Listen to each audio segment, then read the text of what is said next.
कलीसिया बिखर गई और जो कलीसिया है वो प्रागंदा हुई, वो फैल गए और मुख्तलिफ जगह तक पहुंचे। और इन हालात में रुलकुस ने ईमानदारों की मदद की।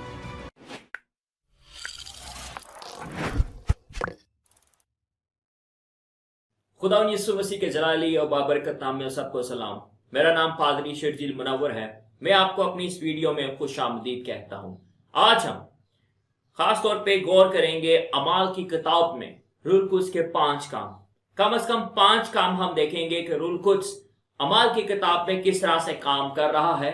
और ये जैसे कि मैं पहले भी अपनी वीडियोस में बता चुका हूं कि ये पूरा हफ्ता हम रुलकुस के काम के ताल्लुक से सीखेंगे, उसकी शख्सियत के ताल्लुक से सीखेंगे और वो किस तरह से काम करता है। तो ये पूरा हफ्ता रुलकुस और इसकी खिदमत के ताल्लुक से है। आइए हम अपने इन बातों को सीखते हैं। तो आपसे दरख्वास्त है कि आप इन वीडियोस को आखिर तक जरूर देखें और हम पूल में आपके लिए एक सवाल रखेंगे और अगर आप उसका सही जवाब देना चाहते हैं तो इस वीडियो को आखिर तक जरूर देखिएगा। बात करते हैं रुलकुस का काम अमाल की किताब के अंदर। रसूलों के अमाल जो बाइबल मुकद्दस में नए अहदनामे में ये किताब है, इसको दूसरा नाम ये भी दिया जाता है रुलकुस के अमाल, क्योंकि वहां पे हमें रुलकुस बहुत एक्टिवली नजर आता है, बहुत काम करता हुआ नजर आता है। रुलकुस के ताल्लुक से खुदा यीशु मसीह ने अपने शागिर्दों को पहले ही वादा कर दिया था, उनके बारे में उसको सिखा दिया था।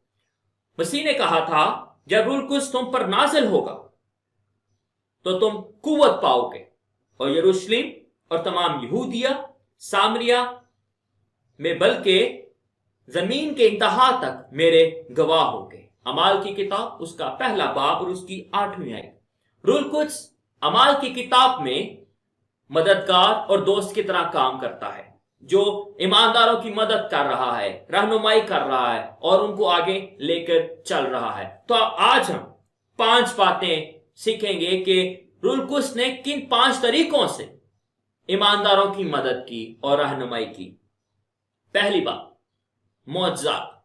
रुलकुस मौजज़ात कर रहा था, रुलकुस के वसीले से मौजज़ात हो रहे थे।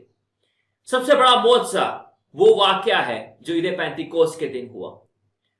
उस दिन आप जानते हैं कि जब रुलकुस नाज़िल हुआ तो सब लोग जो वहां पे मौजूद थे वो गैर जुबान में बातें करने लगे, गैर जुबान में बोलने लगे। और ये एक बहुत बड़ा मौजज़ा था जो वहां पर हुआ और ये रुलकुस के वसीले से हुआ। ये रुलकुस ने के वसीले से ये मौजज़ा हुआ। और फिर अमाल की किताब उसका 8वां बाब और उसकी 6ठी आयत के अंदर हम फिलिप्पुस को देखते हैं। वो शख्स मौजज़ात कर रहा है और बहुत सारे लोग उसके मौजज़ात के वसीले से बड़े खुश हो रहे थे और वो मसीहत के या मसीह को जानने या उसकी शख्सियत को जानने के लिए बड़े दिलचस्प थे और वो करीब आ रहे थे। तो पहली बात जो हम यहां पर देख रहे हैं कि रुलकुस मौजज़ात कर रहा है। दूसरी बात, रुलकुस पैगाम सुनाने में मदद कर रहा था, रहनुमाई कर रहा था। मिसाल के तौर पे पतरस का पहला बशारती पैगाम हमारे सामने है। वो कोई बहुत पढ़ा लिखा शख्स नहीं था, उसने मुनादी की बहुत प्रैक्टिस नहीं की हुई थी या उसने जब पैगाम दिया तो उसने उसके लिए पहले बहुत ज्यादा तैयारी नहीं की हुई थी। लेकिन हम देखते हैं जब रुलकुस नाज़िल हुआ तो पतरस ने पैगाम सुनाया और वो एक बड़ा बेहतरीन पैगाम था। वो पहला उसका बशारती पैगाम था।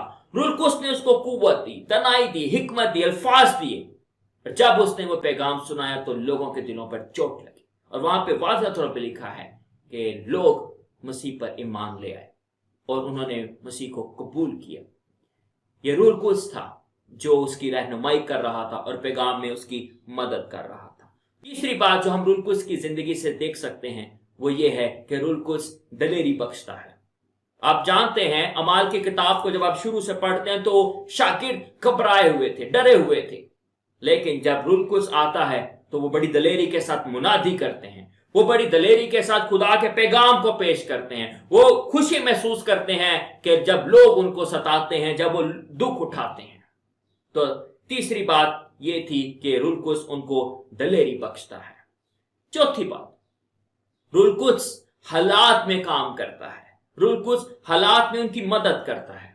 और हम देखते हैं कि जब स्तिफनस ने पैगाम पेश किया اور پھر اس کے بعد جب سٹیفنس کو سنکسار کیا گیا تو اس کے بعد کلیسیا پر ایک نیا دور شروع ہوا جو دکھوں کا دور تھا. اظہار ثانی ہوئی اور اس اظہار ثانی کی وجہ سے، ان دکھوں کی وجہ سے کلیسیا بکھر گئی، اور جو کلیسیا ہے وہ پراگندہ ہوئی، وہ پھیل گئے اور مختلف جگہ تک پہنچے. اور ان حالات میں رولکس نے ایمانداروں کی مدد کی، اور کس طرح سے ان باتوں کو، اس حالات کو رولکس نے ایک اچھے کام میں بدل دیا کہ جب لوگ مختلف جگہ تک گئے، مختلف علاقوں میں گئے، تو جب وہ وہاں پر پہنچے تو وہاں پر مسیحیت پھیلی، وہاں پہ لوگ مسیح پر ایمان لائے. حالانکہ یہ دکھ آیا، لیکن رولکس نے ان حالات کو استعمال کر کے مسیحیت کو پھیلانے کا کام کیا. چوتھی بات، حالات میں کام. اور پانچویں بات جو آخری بات ہے اس پر ہم غور کریں گے، وہ ہے خاص رہنمائی. رولکس اعمال کی کتاب میں لوگوں کی خاص رہنمائی کرتا ہے. خاص طور پہ اعمال کی کتاب اس کا 8واں باب اور اس کی 28ویں آیت سے لے کے 39ویں آیت میں ہمیں فلپس کا ذکر ملتا ہے. رولکس نے فلپس کی رہنمائی کی تاکہ وہ اس افریقن شخص کے پاس جا سکے جس کا تعلق افریقہ سے تھا، اور وہ اس کے پاس گیا اور جا کر اس کو رہنمائی کرتا ہے اور اس کو بتاتا ہے کہ کس طرح سے خدا کلام کرتا ہے، اور رولکس اس طرح سے رہنمائی کر رہا ہے ایمانداروں کی. تو 5 باتیں ہم نے دیکھی. پہلی بات، رولکس معجزات کرتا ہے. دوسری بات، وہ پیغام دینے میں مدد کرتا ہے. تیسری بات، وہ دلیری بخشتا ہے. چوتھی بات، وہ حالات میں کام کرتا ہے. پانچویں بات، وہ خاص رہنمائی کرتا ہے. امید ہے کہ یہ 5 باتیں آپ کے لیے برکت کا وسیلہ بنی ہوگی. دیکھتے رہیں، سیکھتے رہیں اور عمل کر کے دوسروں کو سکھاتے رہیں. بہت